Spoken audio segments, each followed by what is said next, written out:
Hello दोस्तों, तो शुरू करते हैं हमारा आज का चैप्टर, जो कि है चैप्टर 11 झूठी आंसू और मोक्ष का गुस्सा। प्रिया को इस वक्त बहुत गुस्सा आ रहा था। उसे इस सब की जिम्मेदारी सिर्फ ईशानी लग रही थी। जब तक कि ईशानी इस घर में नहीं थी तब तक वे सब की आंखों की तारा थी, पर सिर्फ और सिर्फ ईशानी की वजह से आज उसके दर्शित भाई ने उसे फिर से डांटा।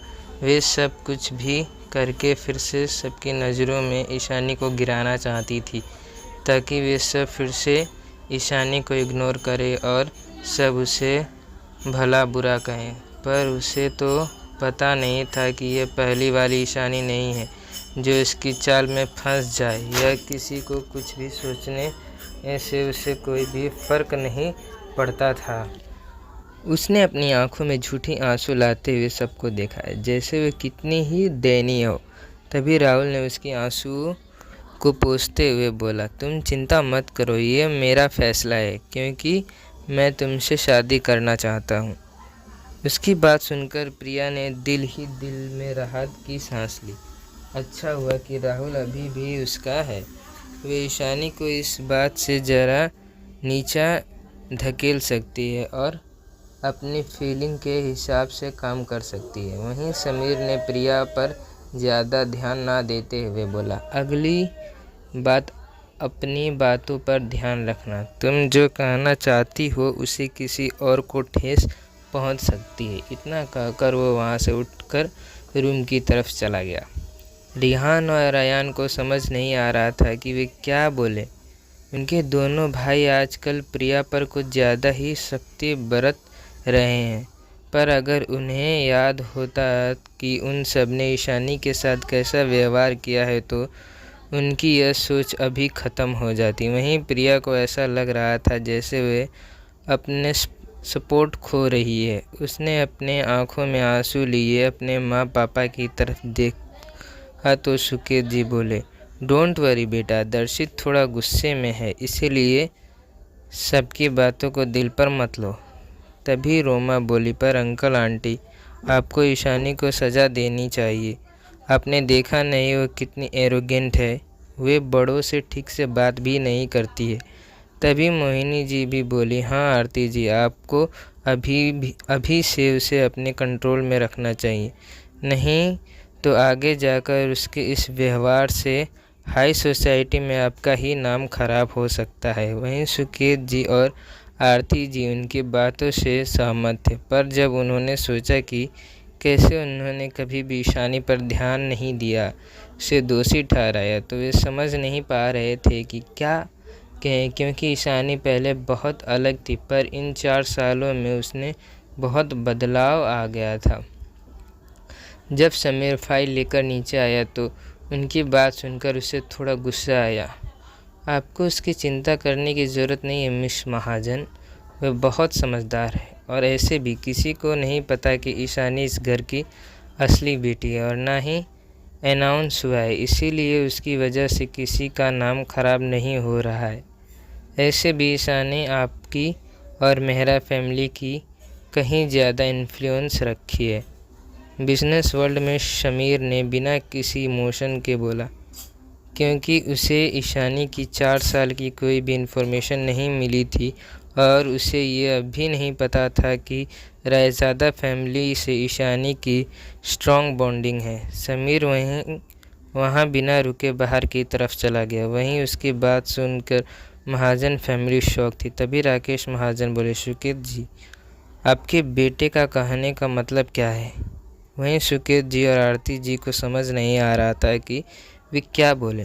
उन्हें भी याद था कि अनुपम रायज़ादा ईशानी को लेकर कितने प्रोटेक्टिव लग रहे थे।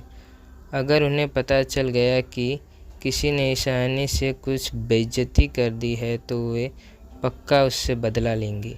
अगर ऐसा हुआ तो प्रिया की शादी राहुल से नहीं हो पाएगी। तभी आरती जी बोली, कुछ नहीं, वे तो ऐसे ही बोल रहा है ताकि कोई ईशानी के बारे में गलत ना सोचे। वे 4 साल बाद घर आई है तो वे नहीं चाहता कि कोई ईशानी को कुछ भी बोले।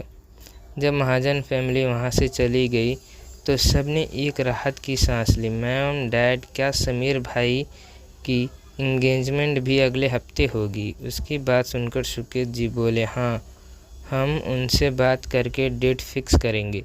समीर के एंगेजमेंट के दिन हम प्रिया और राहुल की मंगेतर वाली न्यूज़ को भी अनाउंस कर देंगे। उनकी बात सुनकर प्रिया मन ही मन खुश हो रही थी।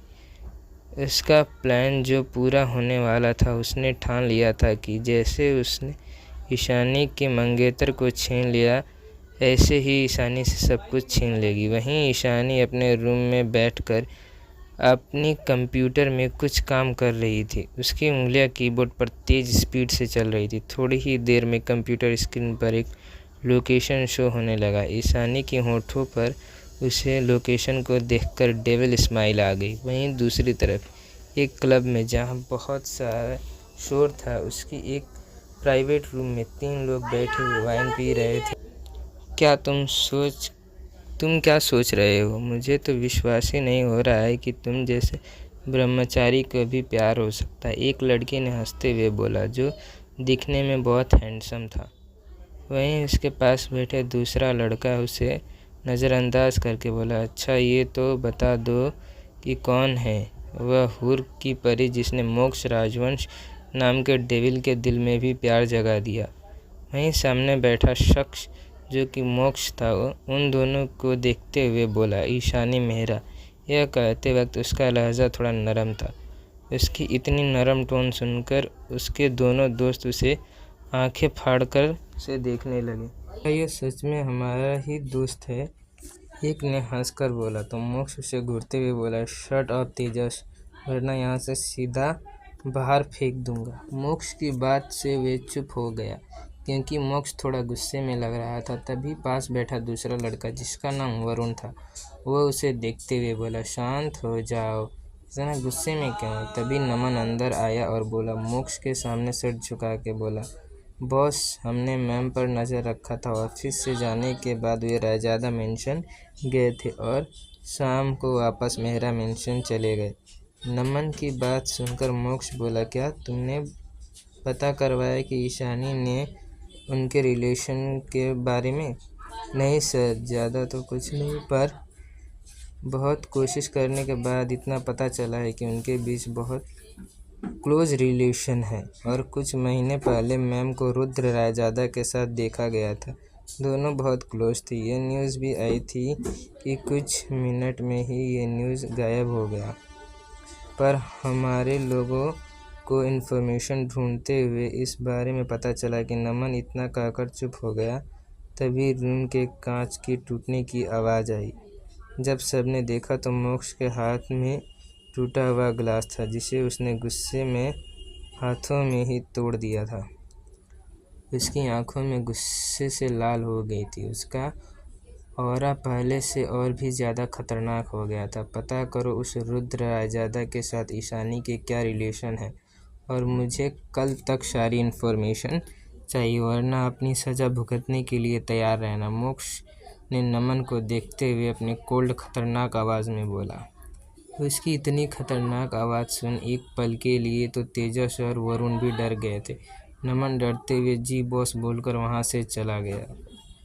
इन्हें क्या किसी को इन्फॉर्मेशन निकलवाना हलवा लगता है, जो ऑर्डर कर दिया तो डिलीवरी हो जाएगा। नमन मन ही मन मोक्ष को कोसते हुए चला गया। तूने तो डरा ही दिया यार उस बेचारे को, तेजस ने मोक्ष को देखते हुए बोला। तू इतना गुस्सा क्यों कर रहा है? ऐसे भी तो वह हो सकता है कि वह दोनों सिर्फ दोस्त हों, वरुण ने उसे समझाते हुए कहा। मोक्ष अब धीरे धीरे शांत होने लगा था, फिर भी उसके दिमाग से नमन की बात जा नहीं रही थी, तो उसने ईशानी का नंबर डायल कर दिया। रिंग की आवाज़ आ रही थी। उधर से कोई फ़ोन नहीं उठा रहा था। ईशानी की फ़ोन न उठाने से मोक्ष का शांत और फिर डार्क हो जा रहा था। वहीं पास बैठा वरुण और तेजस को गुस्से का आभास हो रहा था। दोनों एक दूसरे को देखकर सिर हिला दिए। उन्हें लग रहा था उनका दोस्त पागल हो गया। 2 बार के बाद उधर से कॉल रिसीव हुआ और एक मीठी आवाज़ आई। ईशानी की आवाज़ सुनकर मोक्ष का गुस्सा एक पल में ही शांत हो गया। आज के लिए इतना ही दोस्तों, मिलते हैं नेक्स्ट चैप्टर में।